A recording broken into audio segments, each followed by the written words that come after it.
So, Amanda, your work has spanned many different disciplines, but in origin, it really was beginning through technology. I mean, you were here in New York City as one of the pioneers of early new media and technology as the director of iBeam. How did this interest begin? How did you land in that space and now are working on a floating food forest? Look, that was a serendipity too. You know, my background and my studies were in art history and theory, and I'd been working with contemporary art organisations in Sydney, and somehow I then got involved with a video festival in the late 80s. And a lot of those artists were really exploring, you know, not just video and moving image, but where we were going with that. And a group of artists who I was involved with had set up in the late 80s, early 90s, I think it was January 90 that we launched System X, which was a online artist-run space, but we're talking before the web. So really what it was is a dial-up BBS. And the artists, and I mean, there were chat areas too, and I exchanged, even back then, recipes online through a chat bulletin board. But the artists were uploading mostly sound and image files, but already then with a sense of generosity. So, you know, it was already open sourcing. They were uploading files so that other people could download them, manipulate them, and re-upload them. But as I say, through a dial-up BBS, you if we remember the old modems. The soundtrack of our clicks. before the web. And then, you know, when the web emerged, and, you know, one could debate it, but around about 94 when the first Mosaic browser was released, and a lot more of our conversations became international and collaborative online, and we began to share information and resources and networks online in really much more profound ways. And, you know, so that was the beginnings of it. And then one of the things that interests me about working with artists who work in tech is that they're nearly always working collaboratively, right? So there isn't the solo artist in their studio producing work on their own. Artists are working collaboratively. So there are, you know, people who are working on community engagement, because with most of this work, it's not just about consumption, it's about participating in the production of meaning of work too. So what I often describe as, you know, artists who make, in a sense, platforms where the work isn't complete until an audience is engaged with it in one way or another. And that, you know, there is no Renaissance artist in that sense. There's sound artists and visual artists and software engineers who all come together to develop a body of work. And then the role of the curator in that then becomes one of a facilitator, where you're working with the people in the process of the production of their work and working out ways to bring audiences into that. And do you think that, I mean, it sounds to me like there's an underlying thread between all of this, between an interest in technology that's able to also bridge so many different systems and modules together, but also people and communities. That said, we're in this definition of technology now that really is, and maybe always has been, limited to hardware, right? Is that the case? How do you see technology? How do you define it? Can it go beyond hardware? I think it does go beyond hardware. You know, in fact, hardware becomes redundant so quickly, you know, if we look at convergence technologies. But I guess, you know, at iBeam, that was one of the things that was interesting to us too, right? So there's only so many interesting conversations you can have around how to use a laser cutter. So one of the things that we introduced was the idea of bringing people together around ideas as well, around the content. There was a Middle Eastern research group, a number of people who were interested in communication technologies and how they were being deployed in the Middle East and the conversations that were being had around that. We had a sustainability research group and talking about, you know, solar solutions or how technology can help us in fact live more lightly on the planet in some ways. And, you know, maybe because of my interest in food, that conversation also went towards food. And, you know, a lot of the conversations that are happening now around food tech are really interesting.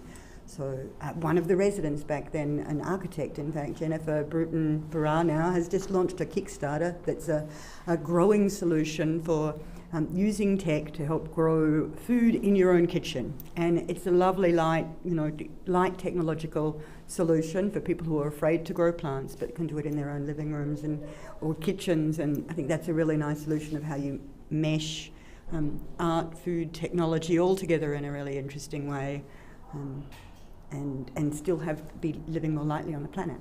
Yeah, where did this what role does food play in all of your work? Because it's something that I think, since knowing you, has always been prevalent, and now really is at the forefront of what you do and what you say that you do. But why food? Why the material of food? Well, in fact, that really came about in lots of I've always had an interest in food. I'm an avid cook and a bit of a gardener, a community gardener. Food was always central to my life growing up. I was in my mother's kitchen or my aunt's restaurant. But actually, when I worked on the Adelaide Festival in 2002, one of the things that I was doing was working with artists who were using technology and often deploying that technology in communities. So, for example, artists were going into remote Indigenous communities where technology had already been deployed, but the skills of how to use it weren't. So we were interested to take artists into those communities to help them understand and use the tools that they'd been given, the technology infrastructure that had been laid out in Australia at that time, but put their own content in there. And one of the other associate directors working on that festival was a woman by the name of Gay Bilson, and Peter Sellers, the American theatre maker, was the artistic director, and I'm sure he put us together deliberately in that way. And Gay and I used to have these fantastic arguments about the generosity of food and the distancing of technology. You must remember it was 2002, so it was pre-Web 2.0 days. But she saw technology as really distancing. I didn't agree. Obviously, I'd been participating in BBS since the early 90s, so the conversations that I was having were rich and rewarding. I didn't think they weren't. But then, I guess that's when food really started to become part of my practice too, as a cultural producer, cultural practitioner. Good conversations happen around good food. So whether technology is involved or not, bringing people together around food is a really great way to generate generous conversation. Yeah. And how is technology changing food, do you think, in the future? I mean, we see a lot of these. We see in-home growing. We see like molecular meat specimens happening. But I'm curious, outside of the functional role that it plays, how do you see technology affecting the social role that food plays in our lives? That's an interesting question and quite a difficult one. Yeah. I suppose, if we look at the example of Swale and the kind of technologies we've deployed on Swale, the solar panels and the water filtration systems and all of that technology, we're growing lightly. We're growing lightly on the water, but still there's all sorts of technological infrastructure that we've put in place to be able to grow, organic, wholesome food in a food forest environment that's not too labour intensive too, which is one of the intentions of it. There's some things to do with the kind of new food tech industry that worry me about distancing ourselves from our food in a strange way, but there are others where I just see it as a kind of, technology. When we talk about, I'm teaching a class at the moment, as to take a back step, I'm teaching a class at the moment at Hunter College on understanding new media, and one of the things that we're talking about there, and this is not specifically to do with food, but it is to do with of convergence technology, about how technologies have integrated themselves into all of our life systems and how we can use technology in useful ways without it overtaking. There are, all of the debate at the moment around an age of anxiety when ubiquitous technology is making us, on all of the time is of concern. But, where those conversations weave between the personal, the intimate, and how technologies might, in fact, be able to let us live more lightly on the planet in some ways if they're deployed in the right kind of way. And, we can, both communication technologies and, the rest of it. Because it's not just about the hardware, and it's not just about the software. In fact, a lot of those technologies are becoming redundant too quickly. I suppose, again, to look at Swale as an example about how we might reuse a lot of our old technologies, whether we're repurposing, as Mary's doing, materials out of the waste stream or ex-military materials that she's then repurposing to give a more peaceful future. What are we going to do with these technologies as they become redundant, perhaps, is how we then might use them in our lives in in better and more peaceful ways. Yeah. Is this the role of the artist?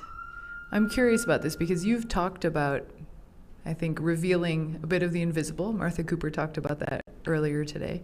But I'm curious, as your role as a curator, as a facilitator, how do you choose artists, and B, what do you think is the role of art in society?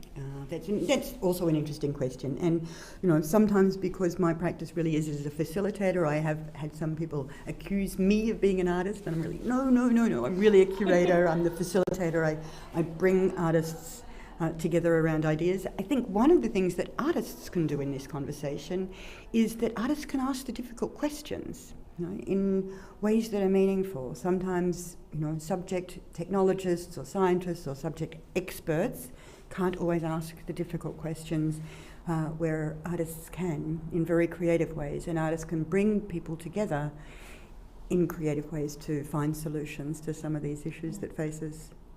Yeah.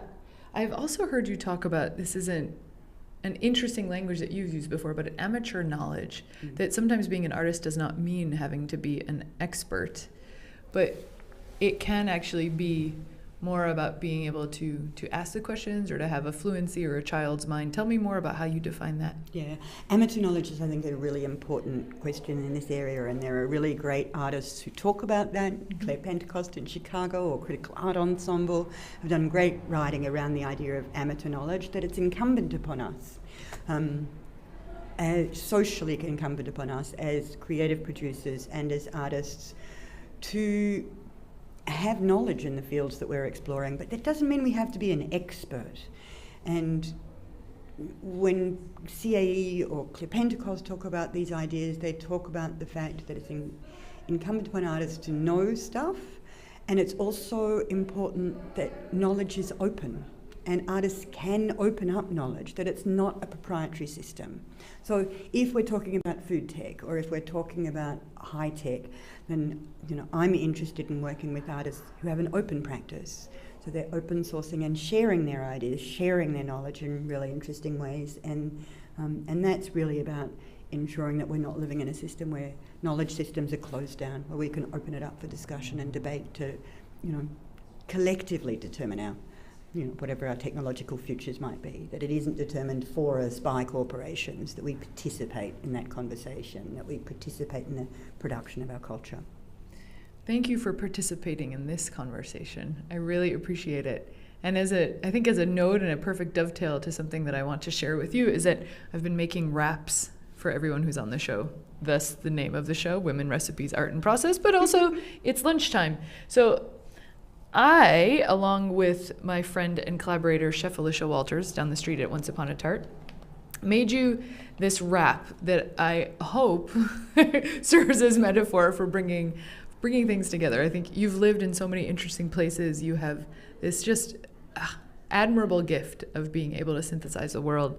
So I wanted to attempt to do that for you. So this is the Amanda wrap. It is frisee smoked fish, Vegemite wrapped in tortilla. So for those of you who don't know Amanda, the reason this is here is your work in Finland, and I think your love of Scandinavian food.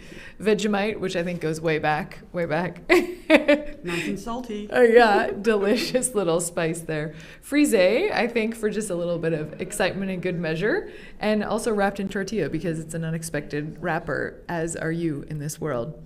So thank you so much. Very generous. Thank you very much. Yeah. And we are here Tuesdays and Thursdays live in the DKNY storefront. My name is Emily Baltz. I'm your host from September 8th until October 27th. Thank you, Amanda. Thank you for chatting, Emily. Yeah. I really enjoyed it.